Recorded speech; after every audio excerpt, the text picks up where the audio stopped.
Shalom Aleichem, Ketivav, Chetimah Tova, for the first day of Rosh Hashanah. Mishnah Yomi is in chapter 4 of Bava Metzia, Mishnayot Gimel Dalet today. Changing topics here, Onaah. Onaah could be overcharging, price fraud. How much is it? Arba kesef, me'esrim varba kesef, lesela. 4 out of 24, shtut lemekaf, 1/6 of the real price. So if the item is really worth 24 and the seller charges 28, that would be considered Onaah.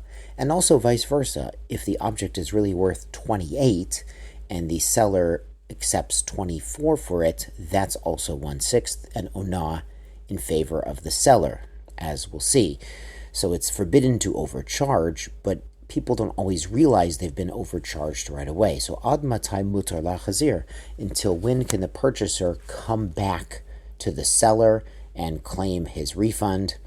Ad kedei sheyireh letagar o lekrovo, enough time that he can show it to a different merchant in the same business, or sell it, or show it to his karov, is a relative, like show it to his cousin who's, does used cars and understands how much a used car of this type would really cost.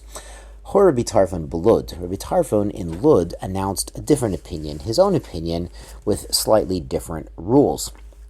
Rabbi Tarfon said, Onaah shmone chesef lesela, shlish lemekach. It would be 8 out of 24, or 1/3 of the real price. V'somchu tagare load. The merchants, the buyers and sellers of Lod in business, they were very happy because now they could kind of get away with charging more, getting a better deal, getting a better price from their customers without it being actual Onaah and having to return the money, the overcharge, or do a complete refund and get the item back. Amar lahem, Rabbi Tarfon added to them, he said, Kol hayom mutar lachzir.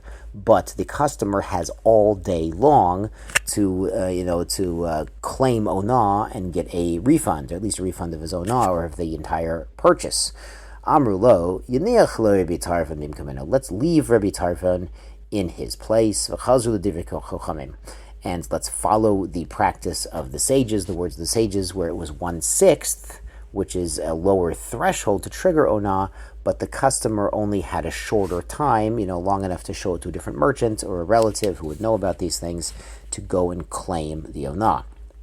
Mishnah Dolet, echad alukeach, whether it's the buyer, echad amocher, or it's the seller, yesh lahen Onaah, can lodge a complaint of Onaah. They're both subject to the laws of Onaah. Also, kishem shonah lahedyo, just like Onaah applies to a hedyot, meaning an ordinary person, a customer who's not really in the business, kach onah latagar.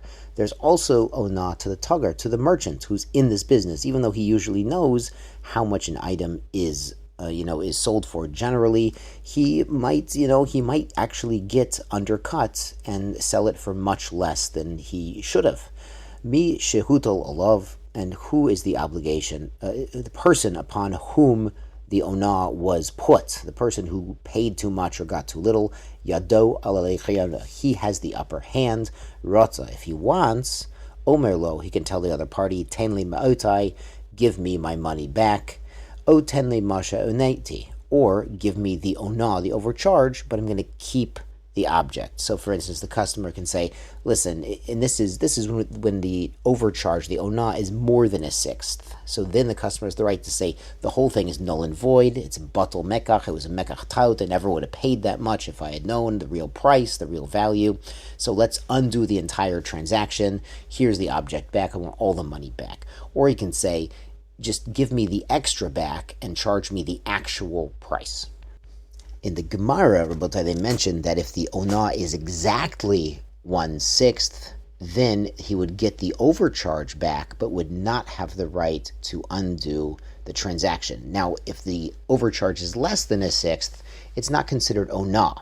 And it's technically an overcharge, but you understand people pay different amounts for the same object. Have you ever tried to sell, your old baseball cards when you were a kid, and you could look online, and sometimes there's a certain baseball card, it goes for a certain amount, and you might try to sell it for the same amount, and no one's paying that, and there's fluctuations. Some people might pay, up to 1/6 more or less for the same exact object. So in those cases, there is a mechila. People forgive each other when the amount it's a little bit more or less. That's how you do business. You can't always be so exact. People don't always pay the exact same amount, even for the same item. So there's a mechila if the difference in price is less than a sixth.